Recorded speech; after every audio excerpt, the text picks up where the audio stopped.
This is the Big O Show. This is the Big O Show. My man Matt Verderame is ready to rock and roll. Let's go around the NFL. How you doing, my man? How you feeling this morning? I am good. It's a jam-packed Wednesday. I got a lot going on, so I am happy to be here and talk some football. I can't believe it's already week 3. Week 3 in the NFL. Yeah, and we're bad news obviously with the Chubb situation. But it kind of reminds you why there isn't this dedication by smart teams to go spend a lot of money on running backs. And look at the Jets. You put together the worst line in the NFL or top 3 worst line in the NFL in front of a 40-year-old quarterback, but then you want to have the luxury of going out and spending $8.6 million on a running back that you really don't need, when maybe you should have used that $8.6 million to try to find a lineman or something in the offseason or whatever it is. And then we see the Chubb stuff go down. And so we had some fun this weekend. We said, well, some of you wanted Dalvin Cook and some of you wanted Saquon Barkley and some of you wanted Jonathan Taylor. Well, all 3 combined over the weekend did not outrush Raheem Mostert. And right. So, it's hilarious. And it's sad, obviously, the Chubb situation, but what happened with the Chubb situation, it ends up magnifying the reason why running backs are so devalued now.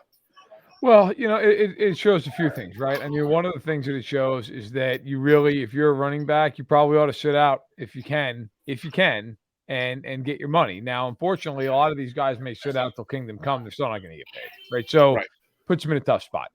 Number 2, most running backs, I don't want to say they're interchangeable, but they really kind of thrive based on the scheme, how many guys are in the box against them, right? I mean, Raheem Mostert has a real big advantage. The Dolphins scare the hell out of everybody down the field. So he's going against light boxes all the time. And the Dolphins predicate their offense on speed. And, of course, Raheem Mostert has a ton of speed. So he fits in what they do. Nick Chubb is one of the rare guys. I think you pretty much could put him in any system and he'd be great. And unfortunately, an ugly injury. Hopefully he can come back from it. That was McGahee all over again, bro. Yeah. McGahee all over again.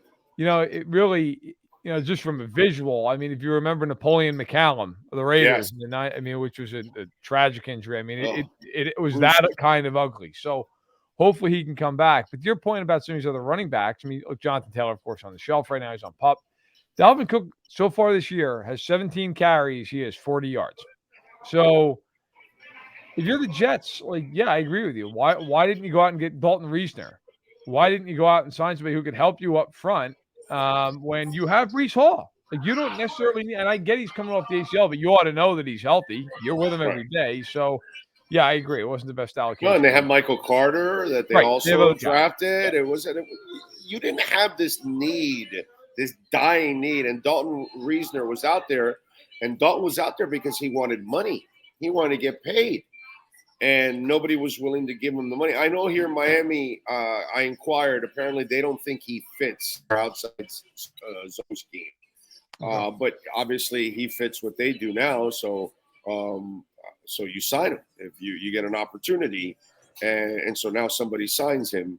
But that's what the Jets should have done. You should have, it reminds me of the Colts, bro.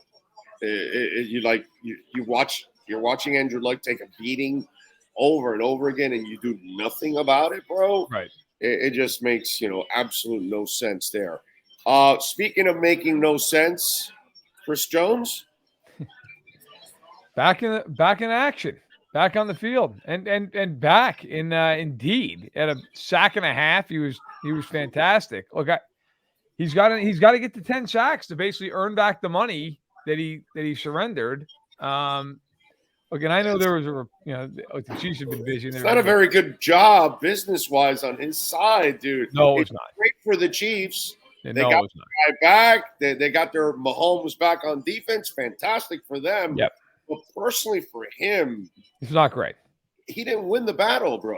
No, he didn't. And to his credit, he came back in shape and was great. It was probably the difference against Jacksonville. He had a sack and a half. If you watch that game, he could have had about 3 other ones. He was unbelievable. Yeah. But now it's interesting. I mean, I know Adam Schefter had a report that's unlikely that she's going to tag him after this year. With due respect to Adam, I don't know how you could know that in September. I mean, there's a lot of time between then and now. I got to tell you, I would frankly disagree. I think there's a very good chance they're going to tag him if he has a great year. I don't think they're letting 15 sacks walk out the door without compensation. But listen, he was great. He was great. He opened up George Karlaftis, their first-round pick a year ago, or one of their 2 first-rounders from a year ago, who also had a sack and a half in the game, was everywhere. So, they go down to Jacksonville, and the offense really kept shooting itself in the foot. They had a dozen penalties, but defensively they gave up 3 field goals, and one of which came off a muff punt in the red zone. So the defense was spectacular, and they are 1-1 now with the Bears and the Jets the next 2 weeks. So talk to me about our Dolphins. 2-0 right now. That offense is humming. And in week 2, I got to say Fangio's defense stepped up a lot. They shut down the run, which, by the way, I will go to my grave on this. Last week, it was all McDaniel hard on that he wanted to prove that the middle of the field he owns. That was just one of those things. That was an ego thing last week because he abandoned the run last week. And then this week, there was a balance, and they took care of business against the Patriots. Although this is the funny part. I get some Dolphin fans like, well, the game was kind of close. It should have been bigger. I mean, winning only by 7. And it's like I turn to those the ones that have said that to me. I go, hey, Eagles beat them by 5. They were in the Super Bowl. Chill out, buddy. Relax. You're not going to rout the Patriots a lot. You know what I'm saying? But your thoughts on the 2-0 Dolphins? Yeah, look, I think part of it too is you have to understand when you're playing an offense that, frankly, with New England is pretty much a pop gun offense. If you're Miami, you're not going to take a bunch of chances and go full throttle offensively. You don't have to. I mean, the only mistake they made in that game was Tua's interception, right? I mean, really, that was the one play where you go, why do you throw that ball there? But other than that, and by the way, it wasn't even a bad decision to throw the ball. He just threw it too far inside. I mean, that ball is more down the boundary, then it's either Hill or it's nobody. He left it inside, and Gonzalez made a great play. Credit to him. Yeah. It was that was they got a little cute there, and they wanted to go test the rookie. Yep. And the rookie said, "Okay, I'm here. You can test me. Fine, fair enough, right?" Yeah. I thought the Dolphins played an excellent game. I never felt like they were in any trouble of actually losing that game. Yeah. I mean, at the end of it, New England was driving. I don't know. I mean, I never felt like New England was going to punch that thing in the end zone. And look, I think there's 2 things about that game. One is, I still want to see Miami against a really good offense show up defensively. I mean, New England, they might be the slowest offense in the NFL. They just have no. They're terrible. They have nobody. And I understand with Belichick why the rookie fumbles and they bench him. But man, that kid is juice. He's about the only guy on that whole offense who had any juice. And you're going to bench him. Don't love it.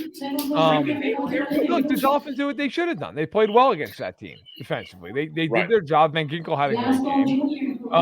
Offensively, the Dolphins move the ball at will. Look, with Belichick's defense is there's always going to be a wrinkle. There's always going to be something that causes a problem. Very rarely do the Packers go 38 points. Like that team, they're well coached defensively, very well coached defensively, and they have good talent on defense. So I thought Miami did what they had to do. You go in there and you win that game. It doesn't matter if you win by 4 or 7 or 14. It's irrelevant. The Dolphins did a nice job. I think they're going to beat the absolute doors off of Denver on Sunday. Yeah, Denver's a bad team. Denver stinks. I don't see any world where that's a tough game. And Miami's home, dude. I mean, you opened up, the interesting part, I don't know if you realize this, only 2 teams in the NFL opened up with 2 road games for the first 2 weeks. Them and the Niners, right? And both are 2-0. Well, to me, though, the more important thing with the Dolphins is, okay, so for the Niners, that's all good and well. You're in the NFC. You have more road games than home games this year. If you're the Dolphins, you have 15 games left. You have 9 home games, 5 road games, and a neutral site game. So you are well positioned. Look, I picked the Dolphins for the year to win the division, and I firmly believe they will. I think you've seen why. Tua's been fantastic. Tua's throwing the ball deeper than anybody all year long, and he's getting no. He can't throw the deep ball. Yeah, he can't do that. He's done it fine. He's done it fine. And they, look, I think. Are you sure that's not a hologram? I think at some point they're going to get the Chiefs treatment, which is going to be teams are just going to, which Belichick did to an extent in week 2. He's just going to be an umbrella over the top. Yeah. And they're going to say, you can move the ball, but you're going to have to execute in the red zone. So that's going to be the next thing for the Dolphins, which every offense. You're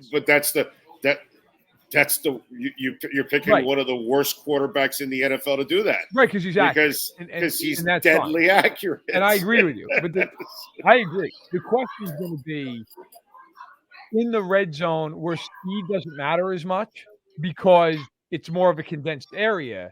That's where the Dolphins have to really execute well, right? And against the Chargers, they had a couple turnovers there. It didn't matter. They ended up scoring 36. Like, I'm not doubting it. I think the Dolphins are going to be just fine. My point is that's going to be, to me, if I'm McDaniel, I'm a heavy focus on the red zone. Yeah. Getting there, it's just going to be a matter of you've got to execute in tight spaces where speed doesn't matter as much because you can't stretch teams when you're down at the 15-yard. Yeah, think about it, man. They play Denver this week. Then they go to the Bills. That'll be the fun That's a big test. Yep. And then they come home against the Giants and against Carolina. They'll kill both of them. And then they've got Philadelphia on week 7. Okay. So the Dolphins technically can be either 5-1 or 6-0 going into that game against Philadelphia. Is that on the road or at home? No, the Philly game is on the road. It's on the road. It's on the road. But again, I mean, that's fine on the road, home, whatever. You got to deal with the test. But this is pretty good for them that they've got a lot of winnable games now. Again, some guy goes to me, I love these Dolphin fans that act like they've been winning for 20 years when they've been sucking for 20 years. But he goes to me, well, they won, but not elite. I'm like, bro, what are you talking about? They started the season with 2 road wins. Yeah. One out west and then in New England. That's elite. If you open up the season with 2 road wins in the NFL, I don't care who you beat. Yeah. But beating the Chargers and the Patriots on the road to open up the season, bro, that's pretty damn good. Yeah. Be happy, man. The Chargers are 0-2, and the Chargers are who they are, but they're talented. And the Patriots are always one of the best coached teams in football. So you win those games, you feel great about it. You come home for a game you ought to win by 15 points. Okay. Now, I'm with you though. Like if you talk to people in the league, they'll sit there and tell you, bro, I don't care if I win by 4 points or by 40 points. Win the game. In the NFL, it's hard to win games. Yeah, it is hard to win. And you know what? The other part of this too is they get better and better. And I don't know if the Dolphins have this mentality yet, but the really, really good teams, like the Eagles, for example, they're going to have some games where they play, a 3-point game against a team they should beat by 20. And they'll say all the right things in the pressers. The truth is, it's because they go into that week thing. We're going to kill this team. We're going to kill this team. I was just talking to somebody yesterday who's a Super Bowl champion, a former quarterback, and said the hardest weeks were the weeks where we played a team we knew we were going to beat. Because those are the games you have a hard time getting up for those games. He's like, when you play the best team in the league, you don't have a problem getting up for that game. That game, and I think that speaks to as well. Like, let's say when the Dolphins play the Panthers. The Dolphins are going to look at that game and go, you're going to kill the Panthers. The Panthers are going to look at that game and go, if we don't play our absolute best, we're going to get smoked. And so you're going to get this best effort out of that team. It's like the Bears and the Chiefs this week. The Chiefs know that unless they completely lay down, they're going to win that game. The Bears know that if they don't play well, they're going to lose by 40. So there's this mentality on the Bears side of like, we got to do everything we can. And the Chiefs are sitting there playing tic-tac-toe in practice because they think like, that's where coaching comes in. That's where leadership comes in, and that's where, the Dolphins are going to get to that point, and that's a good thing because it means you're good. Let's let me run this by you because it's so easy for us to say this. And I was having this conversation with somebody yesterday. So we call Belichick the GOAT because of the 6 championships, right? It's obvious. Okay, so but don't you have to do something without Tom Brady to be the GOAT? Because if, let's say, Joe Gibbs can win 3 championships with 3 different quarterbacks that aren't Hall of Famers, if Don Shula can go to the Super Bowl with Marino and Woodstock and win it with Greasy, if guys are doing it with different people, and Bill Belichick is now 79 and 89 without Tom Brady. Yeah, he cannot win anything without Tom Brady. And then Tom Brady leaves and goes and wins a title in Tampa Bay, and this guy still can't make the playoffs. I get it that we call him the GOAT for the 6 titles, but I'm almost at the point now where I'm saying that's wrong, dude. I saw Pat Riley take the Knicks to the finals and win it with the Heat and win it with the Lakers. Right. I saw Phil Jackson win it with the Bulls and win it with the Lakers. Show me variety. Show me that you can do it again with a different kind of team, a different kind of leader, all that. I have not seen that from Belichick. Does he need that in order to truly have the GOAT label? For some people, yeah, and I don't think that's totally unfair. I'm of two minds with Belichick. One is I think he's the best defensive coach I've ever seen. No, I have never argued that. Like that guy, the crap he comes up with is just staggering. Just did it this week. Yeah, so just stuff where you're like, what is he doing? How are they playing? Just crazy stuff. But I think so. I think there's that. I also think it's incredible that they won 3 out of 4 Super Bowls in the early part of the century and then waited a decade and then won more Super Bowls. Like, that's nuts. But there is a reality that, yes, without Brady, he has been a below 500 head coach. That is a fact. That is a statistical fact. I've always been of the belief, and maybe it's the old school part of me, like Lombardi to me is the best coach in NFL history. Like, to go and take over a team in the Packers, it was a 1-win team, and then go win 5 out of 7 years. And then people don't even realize this. You went to Washington for 1 year before he got stomach cancer and took a team that couldn't win for 30 years and immediately was over 500 and was trending in the right direction. There's a lot of ways to look at it. Tom Landry was a guy. But he showed you that he could do it somewhere else. Right. He went somewhere else. And Tom Landry didn't go anywhere else, but coached different iterations of the Cowboys for years and years and years, and they were good for years. There's truth in that. Hell, Andy Reid was great in Philly. Then he goes to Kansas City, and now they're a burgeoning dynasty, if you want to call it that. No, there's truth in that. There's truth in that. And by the way, he can't find another quarterback. Where Andy Reid finds quarterbacks. Alex Smith played the greatest football under Andy Reid. Like, he was super conservative his entire career, and he goes to Kansas City, and Andy Reid gets his BBs to drop. And you're like, wow, he actually got Alex Smith to play a little aggressive. I think, you know what I'm saying? He develops Donovan McNabb, and obviously look what he did with Mahomes.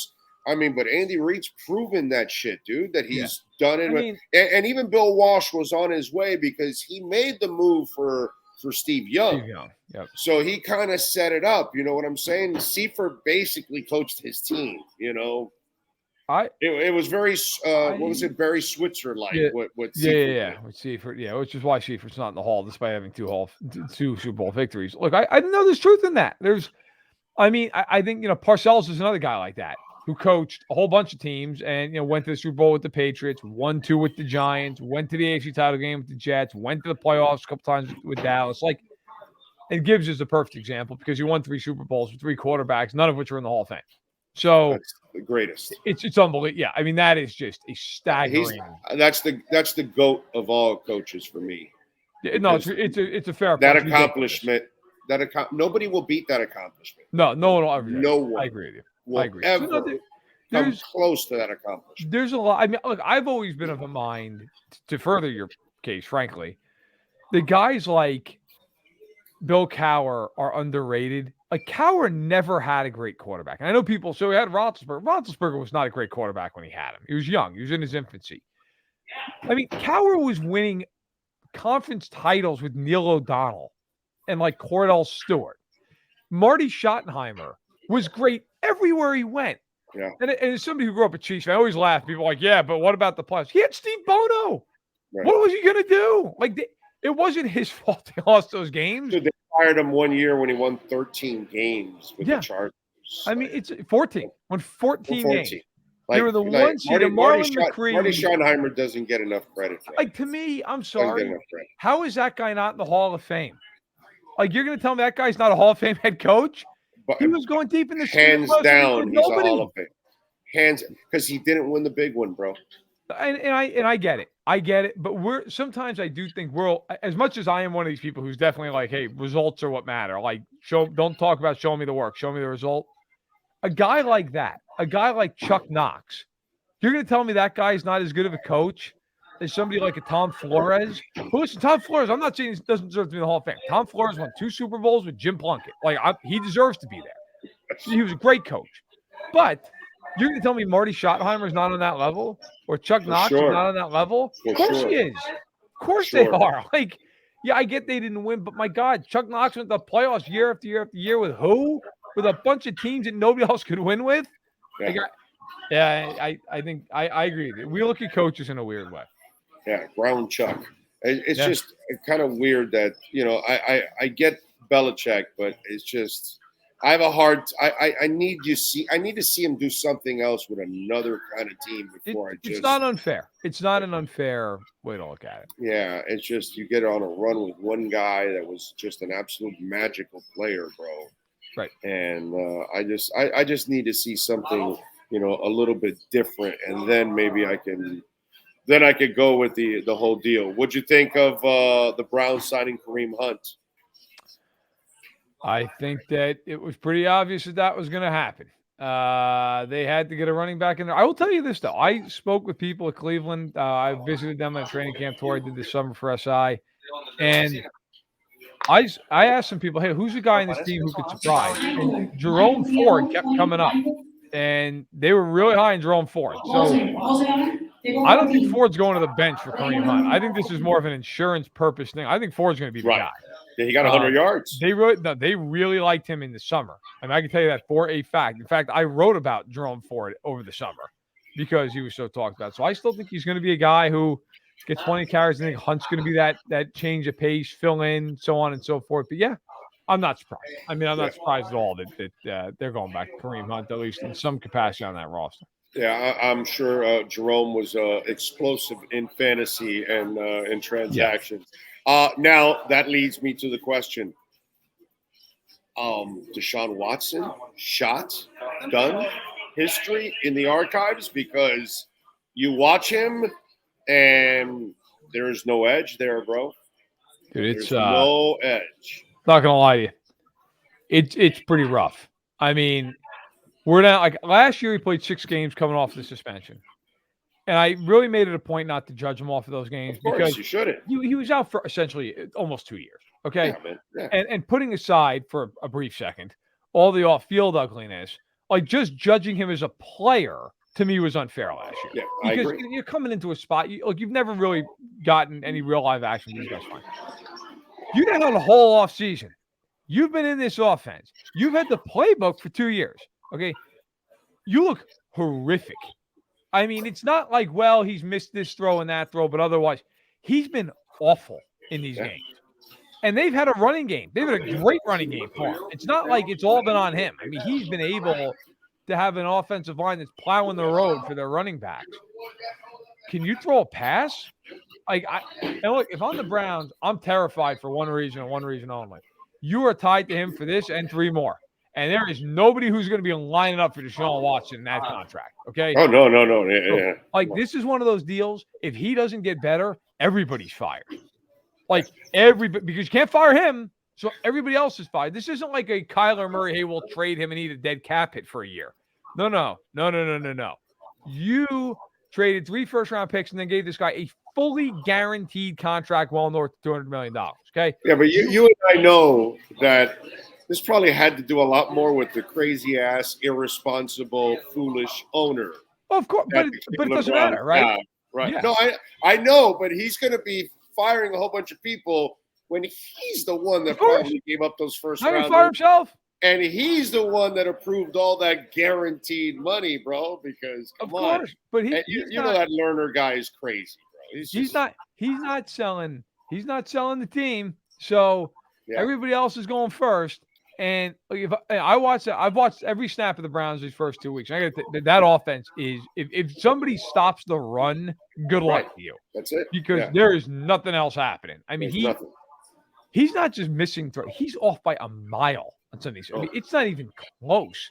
They play a very interesting game at home against Tennessee this weekend, which I know it's not the sexiest game. They're 1-1. Tennessee's 1-1.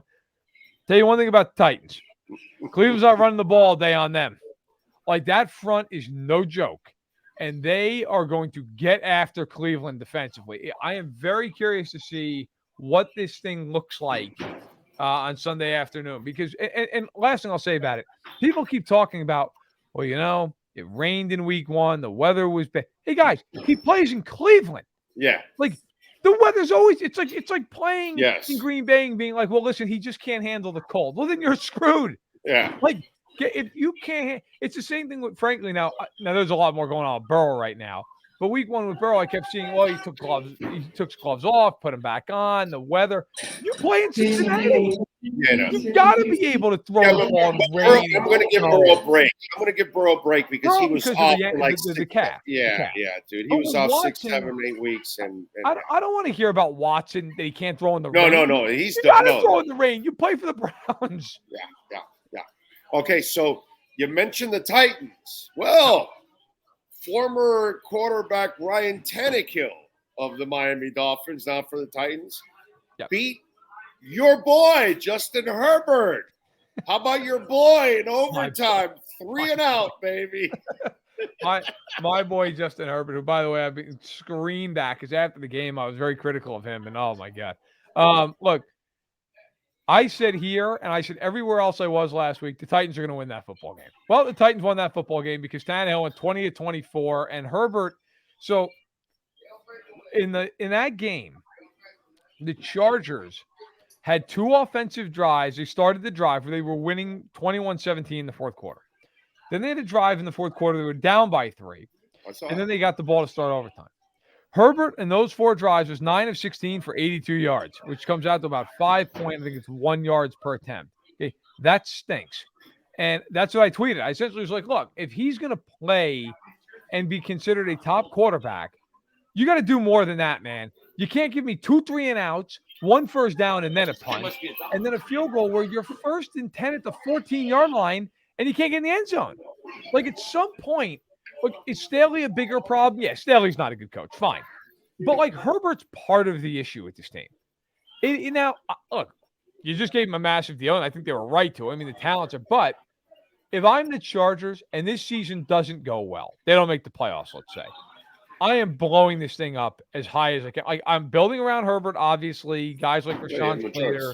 Right. Yeah. But, like, I'm done with Keenan Allen, and I'm done with Mike Williams, and I'm done with Khalil Mack. And I'm going to tell you right now, if I could trade Joey Bosa, I'd do it. I'd trade him. Because he's never healthy. He's never on the field. He's never on the field. So, like, to me, Eckler's he's a free agent. He's going to be gone anyway. If I'm the Chargers after this year, I'm clearing the decks. I just want – if this team – obviously, Staley's the first one off the deck. Like, you watch them – and if I have to hear one more person say, well, they have talent, who cares? They never win anything. Right. There's a lot of teams in the history of sports who have talent that don't win. Amen. And they're kind of like, you'll remember these teams, the Eagles of the early 90s, where people looked at them and went, God, the defense is incredible, and they've got Randall Cunningham, and they've got Keith Jackson, and they never win. They never win anything. Like, and the Chargers – all these years of watching them have all these Pro Bowlers and all pros. And what does it mean? What does it mean? Because at the end of the day, you're still losing because Tannehill threw for 10 yards in a 10. I mean, it's crazy. How the hell does that happen? But it happens with them all the time. I will say it again. This week they play Minnesota, another 0-2 team. They're losing to Minnesota. You can just mark it down right now. Cousins is throwing for 400 yards in that game. So I'll just. Well, and by the way, that's another thing. The Titans don't have a scary defense. Like, you can move the ball on them, and plus you have 3 ginormous receivers, bro. Who, by the way, the first-round pick, Johnston, he barely even played. Yeah. They barely play him. I think he has 16 receiving yards in 2 games, and so he barely sees the field. And the Titans are very good at the front 4, but after that, you're right. Secondary, you can pick apart. No, you can hit them. Yeah. It's amazing. They brought in Kellen Moore, and all you heard about was how Kellen Moore is going to turn Herbert into this deep ball protege. Well, that hasn't happened at all. Nope. And so I'm telling you right now, the Chargers have the worst pass defense in football. The Vikings can't run the ball, but they can throw it. Justin Jefferson's going to have 200-plus yards in this game. Like, most people would go, well, they'll just double Jefferson. No, they won't. No, they won't. What Jefferson is going to go against J.C. Jackson the entire game and just torch him. Like, that's what's going to happen in this game. And we're going to walk out of here and go, wow, the Chargers, the 0-3. Oh, yeah, they're going to be, because they're going to give up 400 yards passing in this game. What do you got going on SI so folks can check you out, man? Yeah, so got I do it every week. 3 plays that I rip off the all 22. Last week we had a good Dolphins play. This week it was a pick of Tua, not because of Tua, but because of Christian Gonzalez. Wanted to point out how well he played that. It's actually interesting if you're a Dolphins fan because the play design was really fascinating. Like Dalton Smythe, I believe, was wide open, and Tua made the right throw. I mean, you throw the ball one-on-one to Tyreek anytime you can. But it's an interesting play. So that's out today. Quarterback rankings are out Friday. I have a stat that'll define every game that's coming out on Friday. And then also, big day on Friday, apparently, I have a feature which talks about all this stuff about how tackles are lining up more off the line of scrimmage and why it should be called. So I talked to Dean Blandino, I talked to Mitch Schwartz, and I talked to Jeff Schwartz about, hey, look, what is the deal here? And I got to tell you, the O-lineman in particular I spoke to gave some fascinating details on like alignment and why guys do certain things and how they go off snaps and silent counts. It's minutia, but I really think people ought to enjoy it and learn something from it. I know I did. It was fascinating speaking with those guys. Good football geeky stuff. That's the kind of stuff I love. Yeah. Follow him on Twitter. Yeah. So if you're a hardcore football guy, you're gonna love that stuff like me. So that's why you check it out. So check out my man Matt there at SI and follow him on Twitter at Matt Verderame. Matt, have a fantastic week. Enjoy the football, my friend. We'll catch up next week. Take care. Thank you, sir.